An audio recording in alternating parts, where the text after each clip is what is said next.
안녕하세요. 전주대학교 역사문화 콘텐츠학과 5학년입니다. 5학년의 인문학 산책, 지금 여기를 위한 역사 공부 그 네 번째 시간입니다.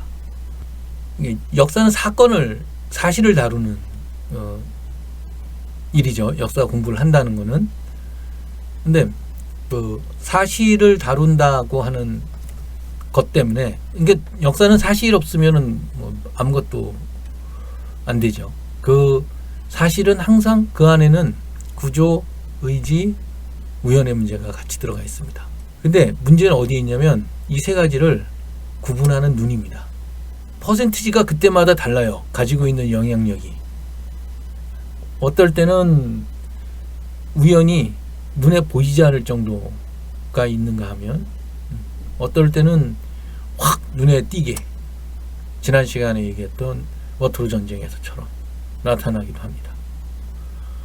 그러니까 구조나 이런 부분, 구조는 오히려 이렇게 요즘에 현대 그 사회과학의 방법을 가져오고 이러면은 스터디하기가 좋습니다.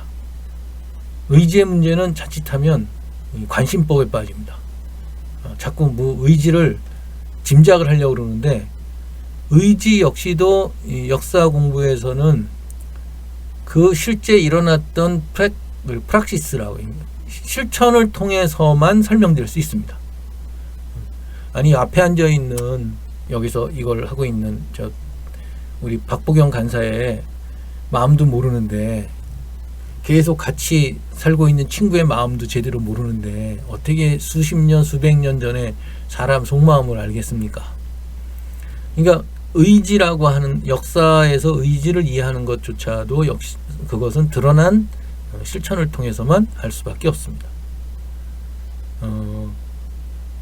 그렇기 때문에 이 세 가지를 판단한다는 게 그렇게 녹록하지 않습니다.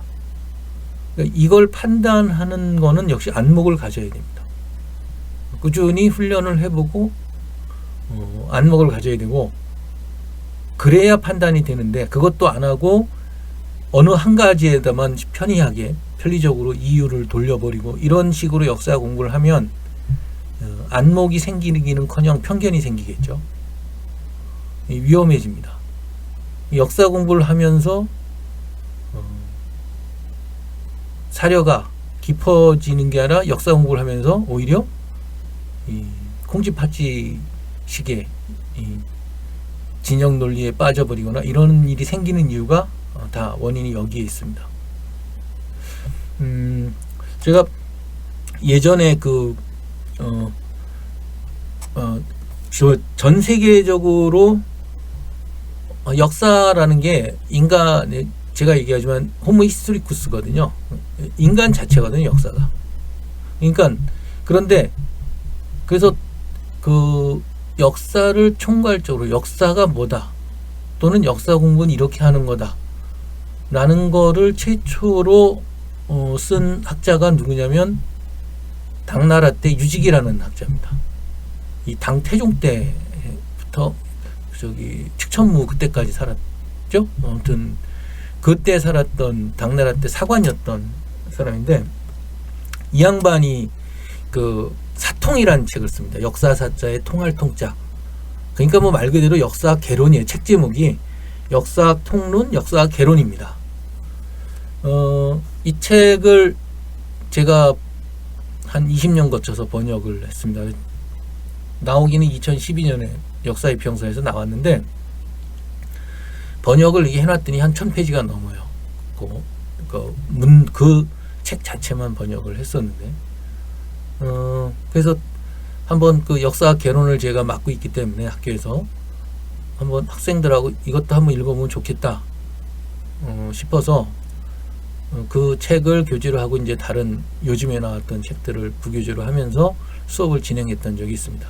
그러니까 1000페이지가 넘다 보니까 좋은 게 뭐냐면 학생들의 건강 증진에 도움이 됩니다. 그걸 들고 다니면 이 아령 이상의 효과를 발휘해서 그 책에 보면 유지기가 이런 말을 합니다.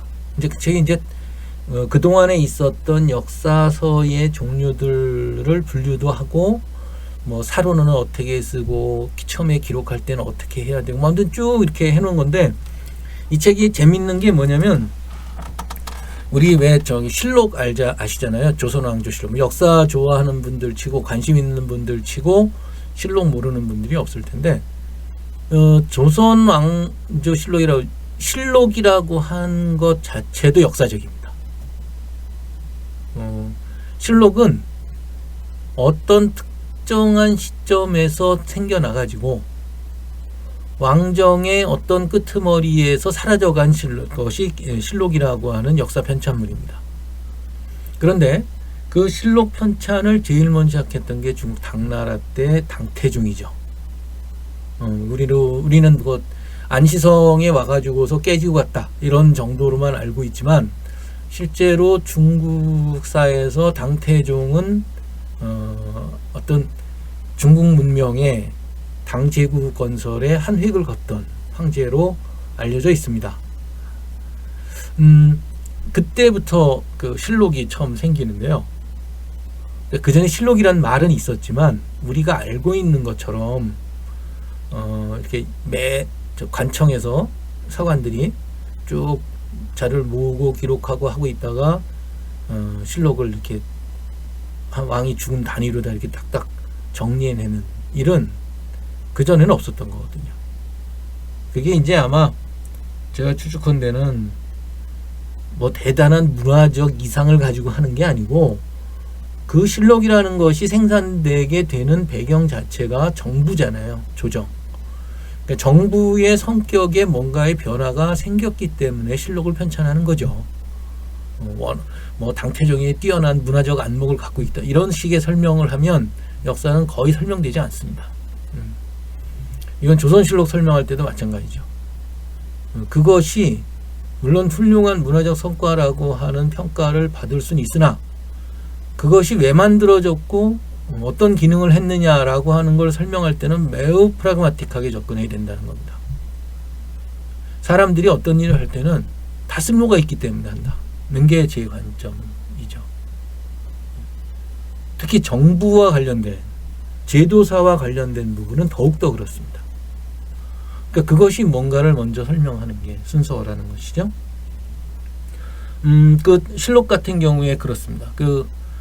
그러니까 예전에 당나라 이전의 귀족제 사회에서 당나라를 거친 초기에 이 관료제 시스템이 발달을 한다는 것이 현재 중국사의 연구 결과입니다.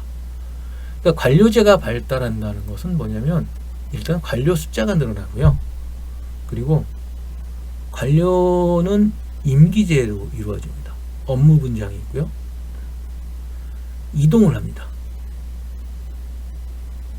예를 들어서 귀족이 뭘 맡고 있으면 한 봉건 영지라고 생각을 해보세요. 죽을 때까지 거기 있습니다. 그런데 우리 머릿속에 딱 보면 이조판서, 국무총리가 종신하는 국무총리 보셨습니까? 없습니다. 임기가 있든지 근무 기간이 정해져 있습니다. 그리고 난 다음에 떠나고 다른 사람이 그 자리를 채웁니다. 그리고 정확하게 자기들 업무 분장이 있습니다. 하는 일이 정부 조직법 이런 것들이 딱딱 있어가지고 한 사람이 이것저것 다 막 하고 있질 않습니다. 그렇기 때문에 그렇게 업무 분장된 일에 책임 권한이 있고 해야 될 역할이 있다는 것을 확정 지어 놓고 사람이 바뀌기 때문에 그 일의 처리가 항상 무엇을 기준으로 이루어지냐면 문서를 기준으로 이루어집니다. 만일 영주처럼 10년 전의 사람하고 20년 전의 사람, 20년 후의 사람하고가 똑같으면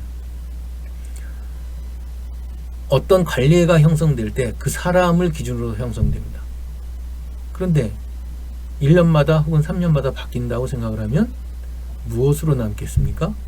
사람은 가고 없고, 그러면 그렇습니다. 증명할 것은 문서입니다. 그러니까 관료제의 발달은 필연적으로 어떠하다? 문서의 양산을 가져옵니다. 무슨 판단 되셨죠? 이게 문서의 양산이라고 하는 것이 바로 실록을 만들어 놓게 됐는데 지금 저기 유직이 얘기를 하다 지금 여기까지 왔습니다. 유직이라는 분이 사통을 쓴 이유가 이거예요. 그러니까 예전에는 이 아까 귀족에서 관료제 사회로 이렇게 변화되는 얘기를 했지만 사관도 바로 그런 영향을 받습니다. 그러니까 그 전에는 우리 저기 뭐 그 상식적으로 알고 있지만 사마천의 사기 그러지만 사실은 사마천이 혼자서 편찬한 게 아니잖아요. 아버지 사마담이 계속 가지고 있던 사료를 사마천이 또 잘 정리해가지고 편찬하는 게 사기지 않습니까? 그렇죠? 반고, 반표 마찬가지고 이전의 사관들은 세습입니다. 그래서 다 이렇게 가지고서 오랫동안 어렸을 때부터 아버지한테서 배우고 뭐 숙부한테서 배우고 이렇게 해가지고 한 집안에서 이렇게 해왔어요. 근데 당나라 때부터 사관이 관청에 들어와서 생활하면서 어떤 일이 벌어지겠어요?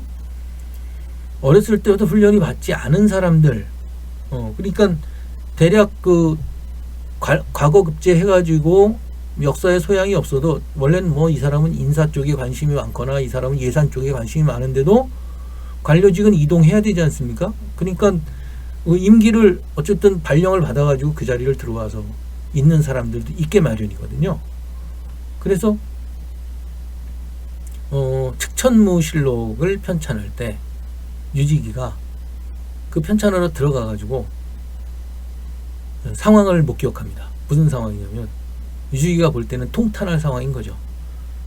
도대체 역사 기록을 어떤 식으로 많은 자료 중에서 언제 편찬하기 위해서는 다 넣어놓을 수는 없으니까 추려야 될 거 아닙니까? 어떤 걸 추려야 될지 무엇가 중요한 사건인지 판단도 못하고 그 역사 기록이라는 게 얼마나 중요한 건데 막 그 저기 편찬하러 들어왔다가 밖에 나가서 뭐 이런 내용이 있었다고 떠들고 그게 비밀 유지도 안 되고 이런 상황들을 보면서 이거 이대로 뒀다간 큰일 나겠다 싶은 생각이 들어서 첫 번째는 먼저는 통탄합니다. 이게 이 세습적으로 해야지 이렇게 관료한테 임명시키는 사관을 임명해서는 안 되겠다. 근데 항상 그렇지 역사에서 한번 이렇게 진행되는 흐름은 뒤로 돌아가지 않습니다. 더군다나 이 귀족제에서 관료제로 바뀌어 나가는 건 이 국가의 성격 자체가 변해 나가는 것이기 때문에 그렇게 쉽게 바뀌질 않죠. 뒤로 가 있는 적이 없습니다. 그런 것 같아요. 기술적인 의미에서의 제도든 기술적인 의미에서의 과학이든 뒤로 가는 건 없는 것 같습니다. 그러니까 그걸 직감했는지 유지기가 마음을 먹은 게 바로 이 역사를 편찬하거나 그럴 사람들을 위해서 개론서를 써주는 거였어요. 그게 지금 남아있는 제가 아까 말씀드린 사통이란 책입니다.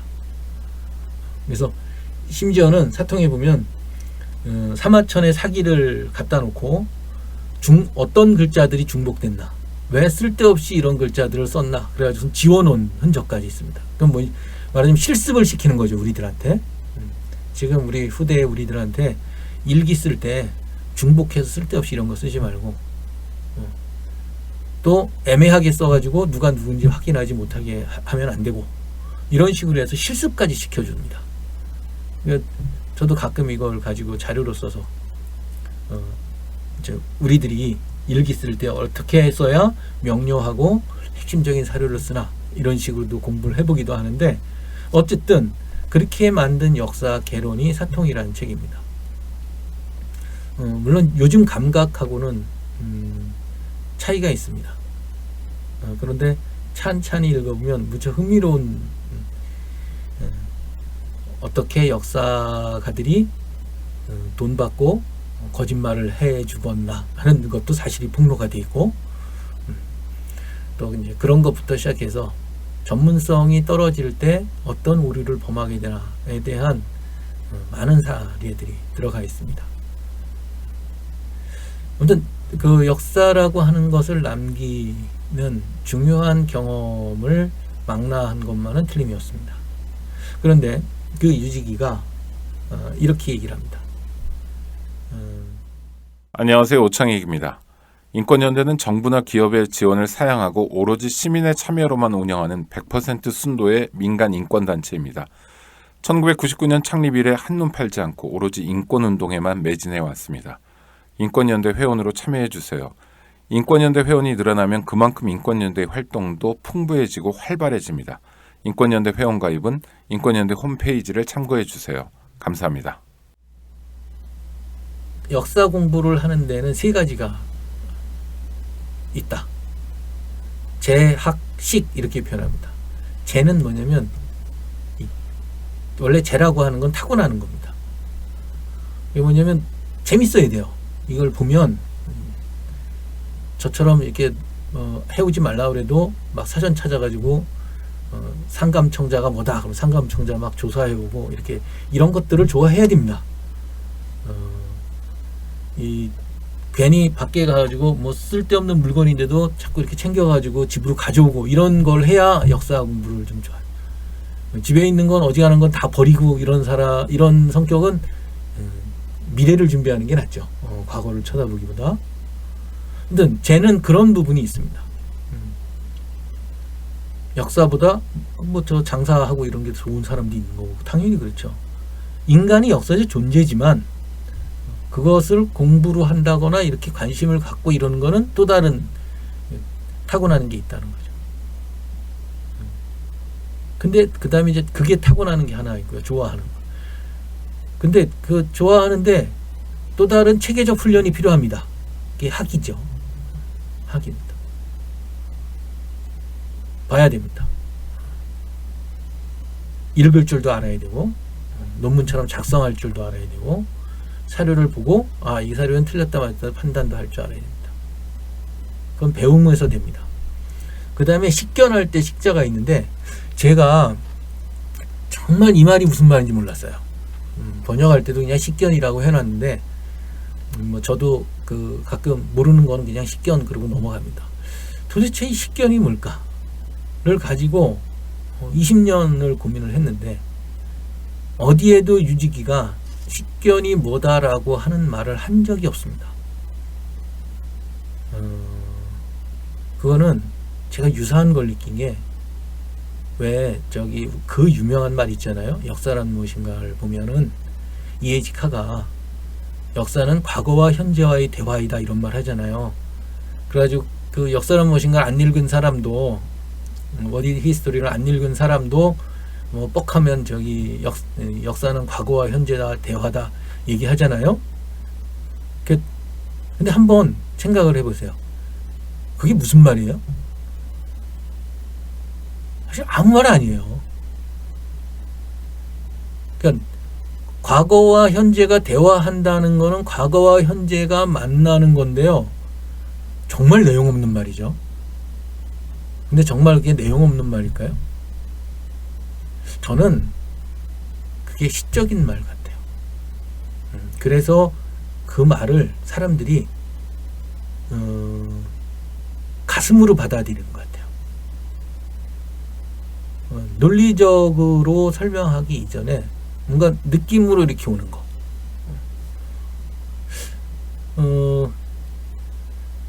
그런데 식견이라고 재학식이라고 할 때 식은 약간 좀 그런 시적인 표현하고는 다릅니다. 뭔가를 겨냥한 것 같아요. 뭔가 겨냥한 것 같아요. 그래서 뭔가를 근데 유직이는 아무 말도 안 해주고 어디서도. 그래서 제가 그냥 한번 내 혼자 해석을 해보자. 그래가지고 해석을 한 게 뭐냐면 바로 이 앞에서 3시간 동안 3회에 걸쳐서 제가 얘기했던 어떤 사건에 담겨있는 구조와 의지와 우연을 판단할 수 있는 안목, 이거를 유지기는 식견이라고 표현했다고 저는 풀이합니다. 나중에 죽어서 유지기 선생을 저승에서 만나게 되면 내가 근처까지 갔는지 대략 비슷한지를 한번 여쭤볼 생각입니다. 현재까지는 크게 벗어나지 않은 것 같다고 생각을 합니다. 원래는 제가 사실과 해석 문제를 이 네 번째 시간에 넣을까 했었는데 그 전에 또 한번 짚어볼 문제가 있어서 또 ABC로 지금 그 얘기를 하는 과정에서 지금 유지기 얘기를 꺼냈습니다. 이런 겁니다. 지금 우리가 대학에 있는 역사학과에서는 지난 시간에도 제가 그 국사 중심의 역사학을 얘기를 했습니다. 이게 보면 좀 이런 거죠. 전국에 있는 한국사학과의 과목이 거의 비슷합니다. 서양사하고 동양사를 한다 해도 다 국민국가사 중심으로 움직이는 거죠. 참 스테레오타입의 역사학과라고 제가 표현을 하는데, 그거는 기본적으로 공무원 시험 구조가, 근데 역사 시험 구조가 학문을 규정한 케이스라고 저는 풀이합니다. 그러니까 그걸 다 그거에 맞춰가지고 시험 과목에 맞춰서 대학 구조가 짜여져 있는 셈이죠. 넓은 의미의 공무원 시험 공부. 우리 지금 학생들도 합니다만 한국사 검정 능력 시험 이런 거. 실은 그게 20세기, 19세기에 유럽에서 국민국가가 성립하면서 국사라고 하는 것이 그 국민국가의 기억을 정리하고 그 동질성을 가져가기 위한 방편으로 등장을 하죠. 그래서 저는 근대 역사학은 기본적으로 그런 의미에서 정치의 신여라고 생각합니다. 근대 역사학의 성격이 근대 정치의 국민국가 정치의 신여 역할을 한다고 생각을 하고 있습니다. 그런데 그러면서 흥미로운 건 역사 전문가라고 하는 영역이 대학원을 이렇게 보면 다 논문 써가지고 석박사 되는 과정인데요. 이게 좀 이상한 거죠. 논문으로 국한되어 있습니다. 근데 아까 제가 유지기를 꺼낸 이유를 얘기 드릴게요. 전통적으로 동아시아에서 역사 공부를 한다는 것은 역사를 한다는 것은 무엇보다도 자기가 살고 있는 현재 자체를 기록으로 남기는 데서 출발합니다. 지금 집에서 일기를 쓰든 안 쓰든 아무튼 저는 씁니다. 일기도 쓰고 일주일에 한 번도 쓰기 때문에 전 주기라고도 부르는데, 그런 거, 이런 방식들로 기록을 남기는 거. 예전에 어른들은 이 시를 지어가지고 일기를 썼어요. 그래가지고 문집 보면은 시가 제일 먼저 앞에 배치가 되어 있는데, 제가 제일 이상했던 게 그거였었습니다. 처음에 역사 공부를 할 때. 시라고 하는 것이 항상 경계를 했습니다. 시 가지고 너무 놀고 그러면 이 공부에 등한시한다고 그래가지고 경계를 하고 그랬는데도 문집에 보면은 제일 앞에 시가 나왔어요. 그래서 미스테리로 안 풀렸던 건데, 지금 부산대 계신 정석태 선생님께서 시는 일기지라고 한마디 하시더라고요. 그래서 그럼 실제로 모든 시는 사람들은 갈 때마다 시로 씁니다. 친구 만나도 시, 좋은 일 있어도 시가 일상화되어 있는 시대거든요. 그러니까 제일 앞에다 놓는 게 당연한 거예요. 일기니까. 그걸 모르고서 그냥 그게 문학이라고만 생각을 하고 역사 자료로 생각을 안 하고 그냥 넘어갔거든요. 문집 같은 거 읽을 때도 지금도 그렇습니다. 역사학과에서 앞에 시는 넘어가요.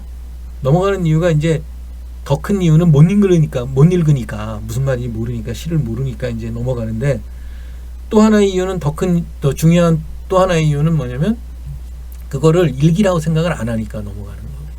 그러니까 제일 중요한 사료 중에 하나를 우리는 놓쳐버리고 하는 거죠. 이렇게 취약하게 제가 공부를 했어요. 근데 어쨌든 자기가 남기는 게 있고, 그 다음에 실록을 편찬해 가지고 그거를 잘 보관해 가지고 사고에 보관해서 전달해 주는 행위가 있습니다. 그것도 역사사라고 했어요. 그 다음에 그걸 가지고 논문을 쓰든지 이야기를 하든지 드라마를 만들든지 게임을 만들든지 하는 것을 또 하나의 영역, 히스토리오그래피의 영역으로 사람들은 여태까지 생각을 해왔던 겁니다. 그러니까 역사는 크게 역사를 만들어가고 전하고 이야기하는 이 넓은 범위의 역사학이 다 들어있는 겁니다. 근데 우리는 지금 역사학에서 그 많은 여러 영역들 중에서도 딱 논문 쓰는 거 하나만 역사학이 하고 있는 거죠. 그러다 보니까 역사를 이야기하는 영역에서도 드라마에 대해서나 영화에 대해서나 게임에 대해서나 그거는 그쪽에 활동하는 분들이 알아서 하는 거지, 이쪽에 역사학 쪽에서는 아무런 말하자면 바람직한 데이터를 제공하지 못하고 있다는 생각을 갖게 됩니다. 낯설지만 지금도 우리나라에서도 그러니까 역사학이 그 세 가지 영역에서 뭔가 가이드를 줘야 된다고 저는 생각을 하고 있습니다. 다행히 일단 역사를 전달하는 이런 공공 영역에서 국가기록원을 비롯해서 시민단체 이런 데서 기록을 남기는 아카이빙을 하는 운동들이 지금 곳곳에서 일어나고 있습니다. 이런 일들이 좀 더 역사를 풍요롭게 만들어주는 동력이 될 것이라고 저는 생각을 하고 있습니다. 그래서 다시 한번 정리를 합니다. 역사라고 하는 것은 남기는 거, 자기를 흔적을 남기는 거예요. 제일 먼저 일기부터 하면 됩니다. 초등학교 때 써놓고 한번 방학 숙제로만 해보고 안 하잖아요. 우리가 안 해봤잖아요. 좀 안타까운 일인데, 그 자기 모든 역사는 그게 큰 역사든 작은 역사든 우리들의 일상적인 경험을 통해서만 나타납니다. 한국전쟁이 뚝 떨어져서 따로 있나요? 2002년의 월드컵이라고 하는 게 2002년 월드컵이라는 게 뭔가 따로 존재합니까? 5.18 민주항쟁이라는 게 따로 존재해요? 그때 거기를 거쳤던 피난을 갔던 그 어린 아이들로부터 시작해서 2002년 광장에서 흥분했던 그 레드들, 5.18 항쟁에서 도청에 있었던 집안에서 두려워 떨고 있었던 그 구체적인 경험들 속에서 역사는 표현되기 마련이고 전달되기 마련이라고 생각을 합니다. 그런 점에서 우리 각각이 우리들의 그날그날이 역사로 기록되는 것, 이 점이 무엇보다 중요하다. 그래서 이제 제가 역사를 기록하고 전하고 그걸 가지고 이야기하는 이런 원래 역사의 모습에 대해서 한번 강조를 해두고 싶습니다. 그러면서 이런 정도는 필요합니다. 이게 역사를 좋아하는 분들이 많은데 옛말에 그런 말이 있어요. 귀명창이 있어야 소리명창이 있다는 말이 있습니다. 이게 뭐냐면요, 듣는 사람이 제대로 들어야 소리를 하는 사람이 좋은 노래를 하게 됩니다. 듣는 사람이 듣는 귀가 없으면 가수들이 대충 하고 맙니다.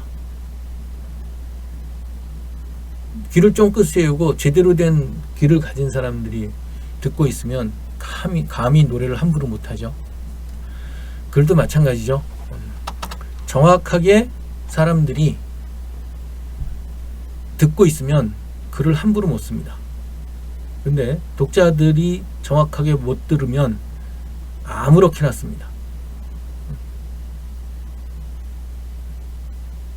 그런데 그러면 어떻게 독자들이 그걸 아냐? 귀를 어떻게 갔나? 여러 가지 방법이 있습니다만 아까 제가 얘기 드렸던 처음부터 1, 2, 3회에 걸쳐서 얘기 드렸던 그 구조, 의지, 우연에 대한 안목, 이게 조금만 훈련하면 확 늘어납니다. 역사 공부하는 실력이 확 좋아집니다. 한번 해보세요. 저를 믿고. 그거에다 요즘엔 또 좋은 조건 하나가 생겼습니다. 뭐냐면 곳곳에 이제 인터넷만 접속하면요, 예전에는 뭐 거의 그 접근이 불가능했던 자료들을 거의 아무런 지장 받지 않고 검색할 수가 있습니다. 조선왕조실록은 9편에서 제공해가지고 한글본, 한문본 다 인터넷에서 언제든지 볼 수 있고요. 한국 고전 번역원 사이트에 가면 그동안 나왔던 문집들 번역해 놓은 것들 다 검색해 볼 수 있습니다. 그럼 뭐 거기에 검색어만 제대로 넣으면, 심지어는 이제 승정원 일기 비변사 등록도 날짜별로 이제 승정원 실록에 하고 연동시켜 가지고 쭉 이렇게 확인할 수 있게끔 이제 그렇게 서비스할 예정입니다. 승정원도 지금 번역을 하고 있죠. 문제는 어디에 있냐면 번역할 사람도 없고 번역에 대한 비용도 예산도 충분히 지원되지 않는 것 때문에 지금 현재 승정원 일기는 앞으로 번역되려면 한 100년 걸려야 될 겁니다. 그럼 저 죽고 난 다음에 한참 있다가 번역이 되겠죠. 번역 끝나고 나면 재번역해야 될 겁니다. 왜냐하면 100년이면 사람들 언어가 변합니다.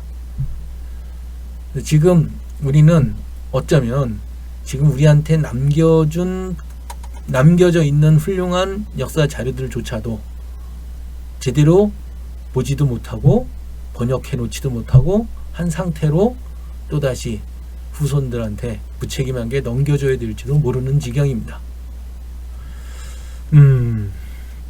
답답한 일인데요. 어찌 되었든 예전 자료들을, 관심 있는 영역의 자료들이 언어의 벽에 부딪혀서 못할 경우도 상당히 줄어들었다는 점. 그렇지 아직 그걸 극복하지 못한 것은 앞으로 우리가 풀어야 될 과제라는 점을 먼저 확인하고 넘어가도록 하겠습니다. 이 시간에 제가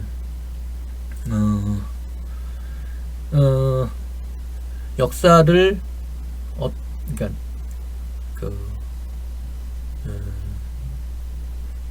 구조와 의지와 우연이라고 하는 것을 보는 그 안목의 중요성이라고 하는 점, 그리고 역사가 기록을 남기고 전하고 또 그걸 가지고 이야기하는 그 전체 영역을 다 아울러서 담고 있는 범주다라고 하는 점을 제가 강조를 했습니다. 또 동시에 역사 공부를 해나갈 때, 자기가 할 때도 마찬가지고 다른 시중에 나와 있는 책들을 볼 때도 마찬가지고, 지금 우리한테는 인터넷 환경 때문에 조금만 맘먹으면 저것이 똥인지 된장인지, 좋은 책인지 아닌지를 판단할 수 있는, 조금만 노력하면 할 수 있는, 말하자면 공부 자료들이 우리들 손앞에 실제로 아주 다가와 있습니다. 이런 문제가, 이런 조건이 조금만 그 역사를 공부하는 분들이 혹은 관심 있는 분들이 노력을 하면 역사를 통해서 우리 삶을 훨씬 더 풍요롭게 할 수 있는 여지들을 주는 조건이 마련되어 있다고 할 수 있겠습니다. 이런 전제들은 제가 이제 다음 시간에 한 번 더 하고 마무리를 지려고 하는데요. 사실과 해석의 문제라든지 등 역사학이 아포리아라고도 할 수 있고, 혹은 뭐 아무튼 계속 던져가는 질문들을 푸는데 많은 도움이 될 조건들이고 사전적인 말하자면 관점들이다 하는 거를 말씀드리도록 하겠습니다.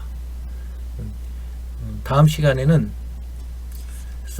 역사학에서 나타나는 여러 가지 문제들을 한번 사례별로 몇 가지만 잡아가지고 역사 공부를 할 때 도움이 될 수 있도록 가이드라인을 삼도록 하겠습니다. 오늘 여기까지 하겠습니다. 고맙습니다. 안녕하세요. 장발장은행의 대표를 맡고 있는 홍세화입니다. 200만 원, 300만 원 벌금을 내지 못해 감옥에 갇히는 분이 매년 4만 명이 넘습니다. 장발장은행은 이분들에게 무이자 무담보로 대출을 해주고 있습니다. 장발장은행을 후원해 주시기 바랍니다. 실로 모든 게 엉망으로 치닫는 듯한 세상입니다마는 스스로 아름다워지는 데에 경연쩍어 하지 않기를 바랍니다. 고맙습니다.